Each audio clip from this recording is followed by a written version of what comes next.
Welcome to Black Sunday, the day where NFL teams begin shopping their roster from 90 players to 53. Some teams have already begun.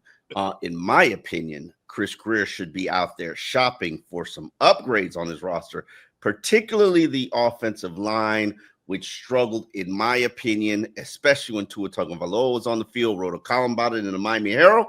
And joining me is Miami Herald beat writer Isaiah Smalls. Isaiah, what were your takeaways from Miami's 14-6 exciting win against the Jacksonville Jaguars backups? For starters, the offense and the defense at times did not look as sharp. I'm talking about the first team offense, first team defense did not look as sharp as you would expect, considering they're playing backups. And I'll just give a little caveat. I believe the Dolphins on offense had backups, had obviously backup for Austin Jackson. I don't think Ingold played. So you're using, No, he did not play. Yeah, so that there's that. Technically a backup running back in Ollie Gordon, even though I believe he was, let's be real, he was a four-string running back. Yeah, four-string running back, but he should be maybe RB1B after the RB2, whatever. No, he's not even close to Devon Achane. No. I'm saying, remember, this is the designation that McDaniels himself uses. It's RB1A and RB1B, right? Look, I understand what you're saying. Technically, it's RB2, but I definitely believe Ollie Gordon should be there. But look, bottom line is they did not look as sharp as they should. Tua took 2 sacks. That can't happen. One of them was Larry Borum just got beat, right? Larry Borum.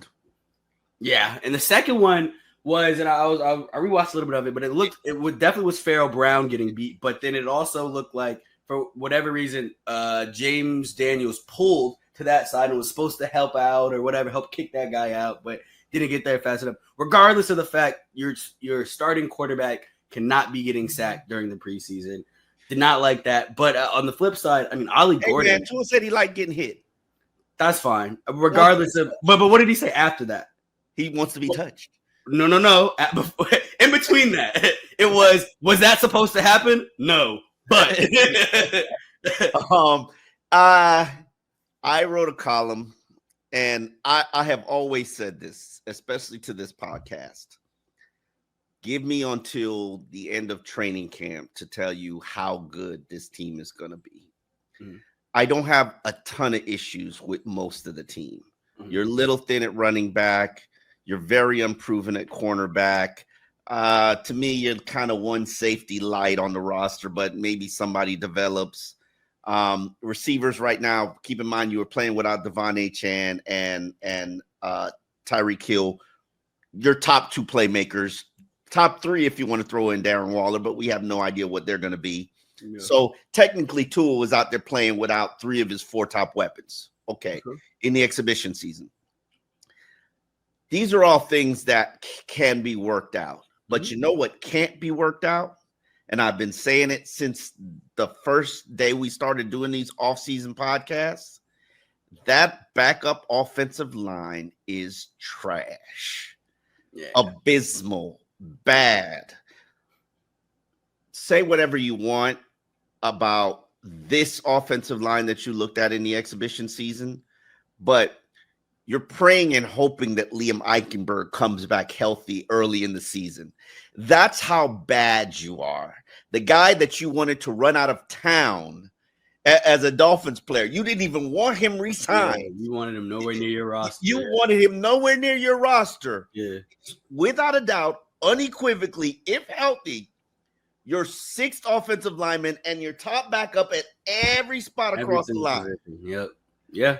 No, that's true. That's how true. How bad of a job have you done putting together this roster? Now, in fairness to them, they have had 7 injuries on the offensive line. And guys like Andrew Meyer has been out. Yeah. You got Liam Eichenberg is out. Yeah. Austin Jackson's out, which elevates Larry Borum. So maybe if all 3 of those guys were on the second unit, it might look respectable. But you do not have a backup left tackle on this roster. and I have watched Larry Borom play left. He's not a backup left tackle. No, he gets beat way too easily. He is an end of the season, speed bump. I can see why he's no longer a Chicago Bear. I can see why. And I don't want to hate on Larry Borom because there were periods where he showed progress and development. But if he's starting a game, you can pretty much bank on you're going to get a sack, give up a sack. Yeah. So, and with the most fragile quarterback in the NFL, this is not a good recipe. In my opinion, Chris Greer has gone out in his tenure as general manager of this team. He's gone out and he's swapped 7th and 6th round picks. He's given up 6th and 7th round picks for 4 offensive linemen. None of them were good. So let me add that to the equation.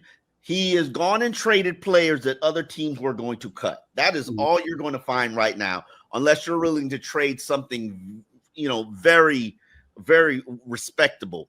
Or if a veteran gets cut free because let's say he makes $5 million and this team has found a young rookie who is equal baseline with him, and like the Zach Wilson situation, if somebody wants to holler at Zach Wilson, come on down because we have a quarterback that might be just as good, if not better. That's real. So maybe there's an offensive line situation like that this scouting department can find. But to summarize this team has very little chance of producing a winning record with this offensive line of status quo. Now, unless all 5 starters play 17 games and they have a completely healthy offensive line, which has happened for other teams, but it has never happened for you. Yeah, that hasn't happened for you more than likely, history says you'll be playing your 7th, your 8th offensive lineman for a couple of starts. And if that is the case, it's going to be bad. It's going to be awful. Yeah. That I have said what I need to say, and shame on the scouting department, the evaluators, Chris Greer, Butch Barry, Mike McDaniel. If you think that this is going to work and save your jobs, you people are sadly mistaken. you said it's malpractice. It is malpractice. If you came into this season, what did we talk about at the end of the year press conference with Chris Greer? You need offensive linemen. You need to invest. He was like, "We got to do better." I laughed at y'all. It wasn't fun. But these are the circumstances that factored into it. We're gonna go young. We're gonna rebuild it, and they have made efforts to rebuild it. In fairness, Jonah is here.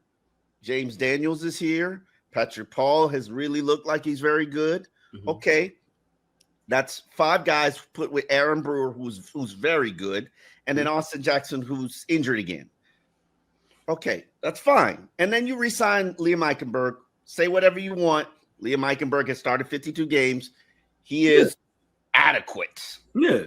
Nobody else back there is adequate. Yeah. I'm sorry. I had to just get that off my chest. Nah, I don't think you're wrong. I think look, when I saw Tua go down both times, I was like, yeah, y'all got to pack it. And they wasn't light hits either. No, they were not. They were, and you got to consider the fact that if you're a backup, right, and you're going against a starter and you have a chance to hit a quarterback, you're going, what? You're going to go for something special, right? I mean, think about every AFC team. In their mind, they put Tua out. Yeah. Dolphins ain't got to worry about the Dolphins no more. Yeah, no, that's real. Like, that's very, very he real. is going, like, if I'm a team scheduling the Miami Dolphins, I am blitzing the snot out of them because if I put 2 out the game, I'm good. I'm Gucci. Yeah. And so how do you know this is your team? This is how teams are going to play you, and this is how you build your offensive line. And in little bit of fairness to them, they've had a ton of injuries on that unit. Guys came here for 1 week and got waived. Yeah, that was crazy. I mean, not got waived, got put on IR, injured. But let's be real about this. Why were you adding offensive linemen in August when you had from February, Talk about it. March, April, Talk May, about it. June, July, and you did Talk about it. nothing. Larry Borum. That You was did really- Larry Borum. Anyway, okay, I'm done. Sorry. Step off the soapbox. It's okay. Yeah. Okay. Other than that, we also know we got an issue at running back. I would argue Mike McDaniel said Devon Achane hasn't suffered a setback. Devon Achane just got put on ice because the last thing you want is a speedy running back with the calf injury getting worse. Ollie Gordon ran 43 yards on 8 carries, 5.4 yards per carry. It's pretty respectable. Much better than 1.5. Oh, damn, that's shady. That's shady. I'm being accurate. 1.5 less than what was it? 5.3? Yeah. All right, Sir Shady. The one thing I did pay attention to when you talked to Tua and you talked to Mike McDaniel, it sounded like Ollie missed a lot of assignments. Yeah. Didn't always do what he was supposed to do. Yeah. And that's going to happen and come with running backs, especially young, green, inexperienced running backs, where we're at the third season of Devon Achane, and this is the point where Mike McDaniel could tell you he finally knows all of our offense. Yeah. That's 3 seasons. So imagine where Ollie Gordon is in 3 months. And it's a very complicated offense. Yeah.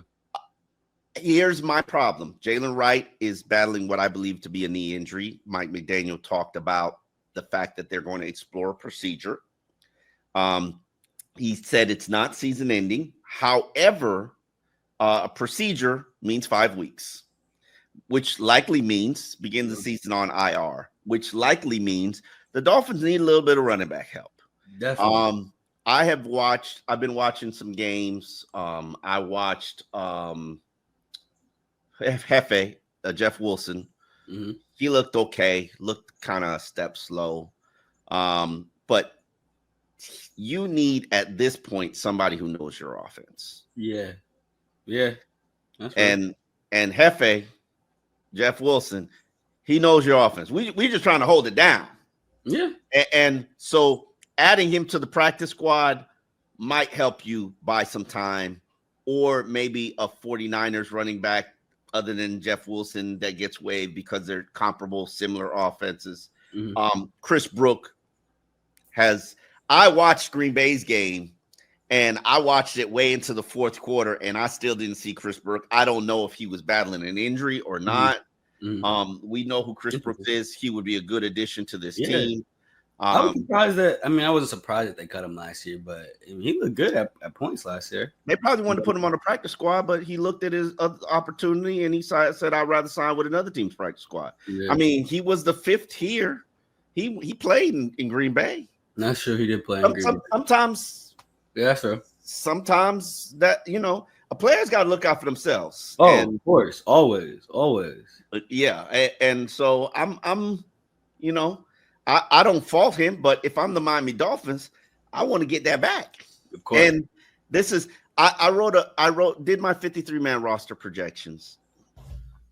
So in my 18 years of covering the Miami Dolphins, there have been about 4 players that I can remember that have been claimed off waivers when the cut downs to 53. Anthony Armstrong, Benito Jones, AJ Francis, Larnell Coleman.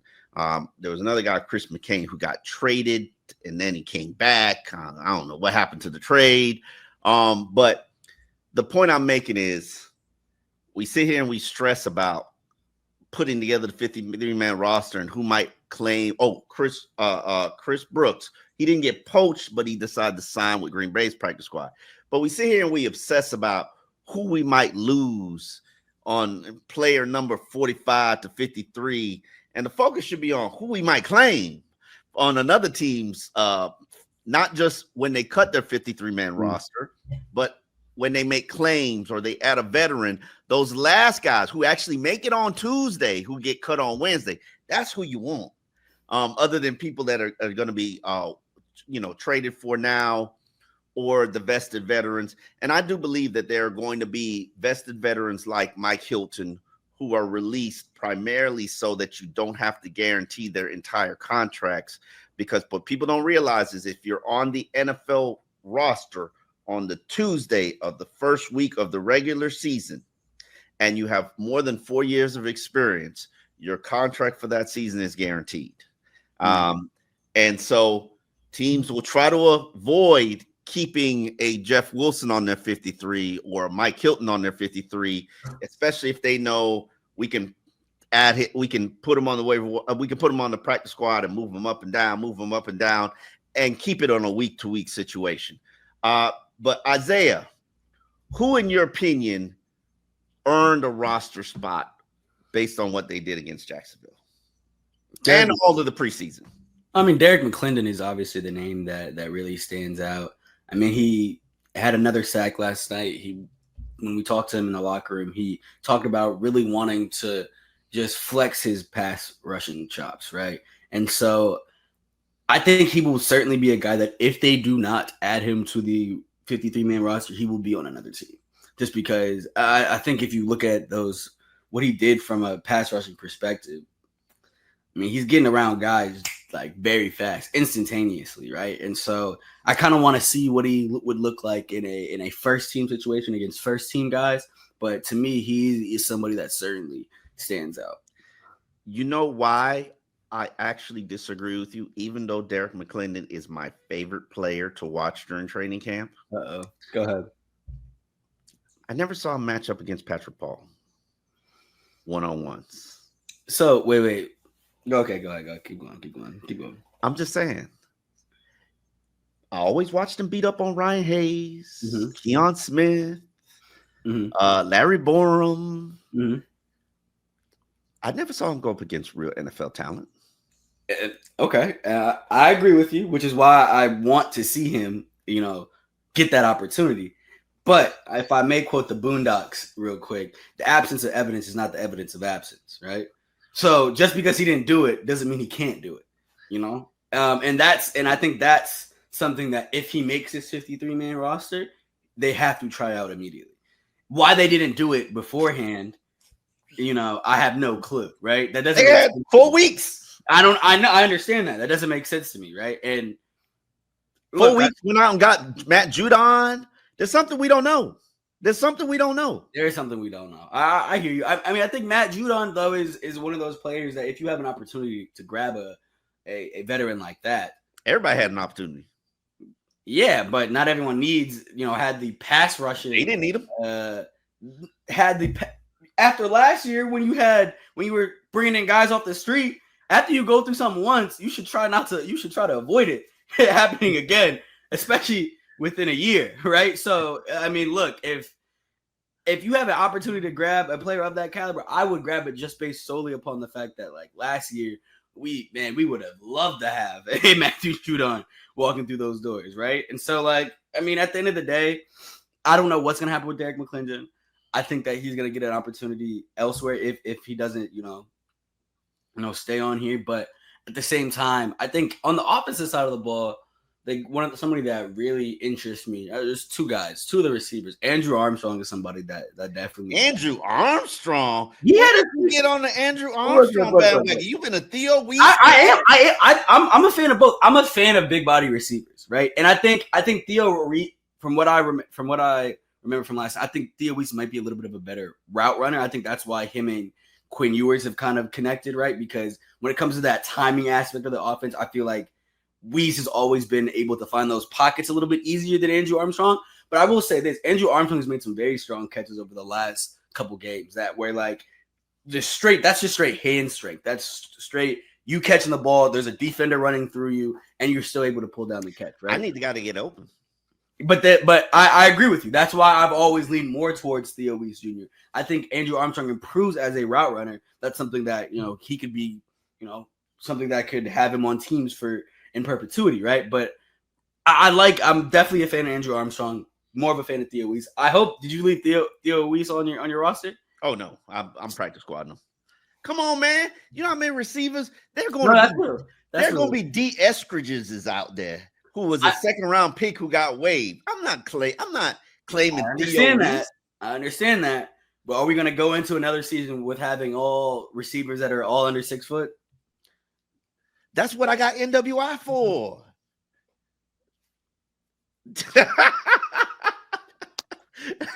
I'm moving on. Because I mean, like, look, like NWI. Hold on. NWI don't have chemistry with Tua. Tua don't trust him. Yeah, I was about to say, that doesn't mean he did on the touchdown that Malik Washington scored. He did one hell of a job blocking. I could put him out there just as a blocker. I think that might be how he gets his playing time, right? If you can show me that you can block, and he plays on special teams. Look, you show me that you can block before, obviously he still needs to work on the timing stuff with Tua, and I think that's just something that'll take time, right? Like we even saw with Malik Washington last year. He wasn't even, and even with D. Eskridge too, like they weren't on schedule a lot with Tua last year. A lot better. Your assignments, Tua ain't bumping with you.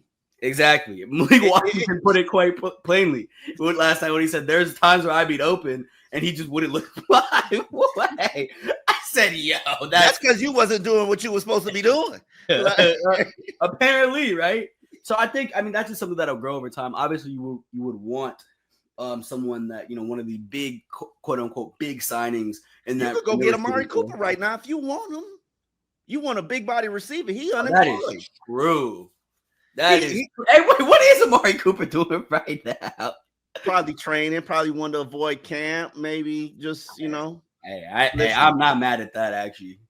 Look, I mean, I don't know how much he's got left in the tank. I haven't. He's probably one of those veterans that's waiting for one injury, waiting for some good team to get one injury. I don't know why he ain't on the Baltimore Ravens. Like they act like they stacked at receiver. That would be imagine though you going back in time and telling somebody that you'll have DeAndre Hopkins and Amari Cooper on the same team. Like that's one of those things that's just like no way. It's easy to do it when they pass their prime, but to me, one of the tougher decisions is Taj Washington. I did a training camp superlative, and I had him basically as my last guy that didn't make my 53-man roster. I like that. And priority practice squad. I like him. I really do like him. He's tough. He's very tough. He makes people miss. He can help you on special teams. But you know what he doesn't do? He doesn't go out there and sky and get them jump balls because he's a 5'10" receiver.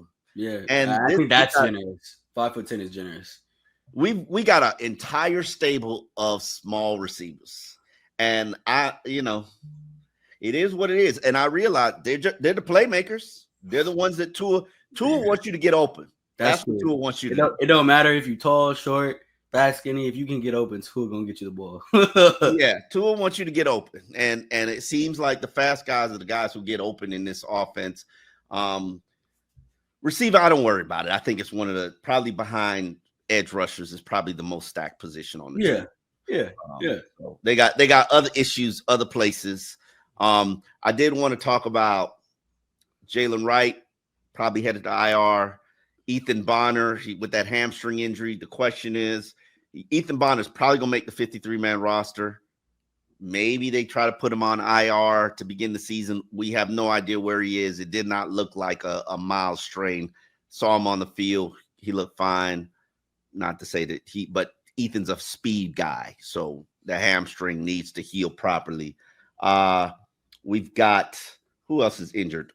Dante Trader Jr. That smells to me like IR, absolutely. And we'll revisit the situation later on the season. Ashton Davis, who began training camp hurting his foot. We saw him out of the boot last week. I did not see him on the field yesterday, but that smells like an IR situation. And for those who need to know the rules, you can put 2 players on IR immediately when you compile your 53-man roster. Also, should be pointed out, Liam Eichenberg is on the PUP, which means you do not need an IR spot for him. Based on what Mike McDaniel said when I asked him, when is this offensive line MVP going to be coming back? He was like, that's one of the major things we got to discuss. We need a minute there. It's not season ending, but he ain't close. Yeah. It's very doubtful that Liam Eichenberg is going to begin the season on the 53, just from the standpoint he has not participated in a single snap of training camp. His name is not Darren Waller. So it'll be interesting to see how many of those guys that you could put 2 on the 53 on Tuesday, which means you didn't have to account for them when you put your 53 together. But on the very next day, on Wednesday, you could put the IR guys on your you can put the injured guys on your IR, which would create 4 roster spots, and you can go add veterans, you can go claim players. Now, if you claim a player, let's say you claim 5 players, you don't know where you stack up in the waiver wire claim. You have your spot is where you drafted. So the Dolphins drafted, where were they? 13th. So the 13th on the waiver wire claim list. Right in the middle, basically. It's better than being in the back. No, of course. So, but here's the thing: if you claim 5 guys, you got to make a roster spot for 5 guys. So more than likely, they will not claim that many guys. They'll probably claim 2 or 3 guys. In reality, players they claim at this point really never really pan out for the team. It is what it is. I completely forgot the receiver's name last year who came here from Green Bay and suffered a neck injury. And Grant DuBose, yeah. And never really did anything. But, that's a great way to procure or add talent to your roster. It doesn't necessarily mean they're going to pan out because they got to learn a whole new offense, whole new defense, blah, blah, blah, blah, blah. But the point is the Dolphins should have some roster spots available. Also, they're going to do some gangster stuff like they always do, which is try to avoid, keeping veterans on the roster for the first week of the regular season. That's my suspicion on Mike Hilton. Now, if he makes the 53, technically he can make the 53 up until Tuesday. They might cut him Monday, put him on the practice squad, and then have him on the practice squad elevated to game day first week of the season, then try to, double back and sign them. But that all depends on who wants your players. Now, Matt Dickerson's another tough call. I don't know what's going to happen with him. We've got the edge rushers, Grayson Murphy, Derek McClendon, Cameron Good, Quentin Bell. I don't think he's safe. Those are all guys that are going to be kind of on the fence, some of the tougher decisions. And safety, you got a lot of safeties on this roster. I don't know what's going to happen to. I can't call it. I know Elijah Campbell is safe. Yeah, definitely.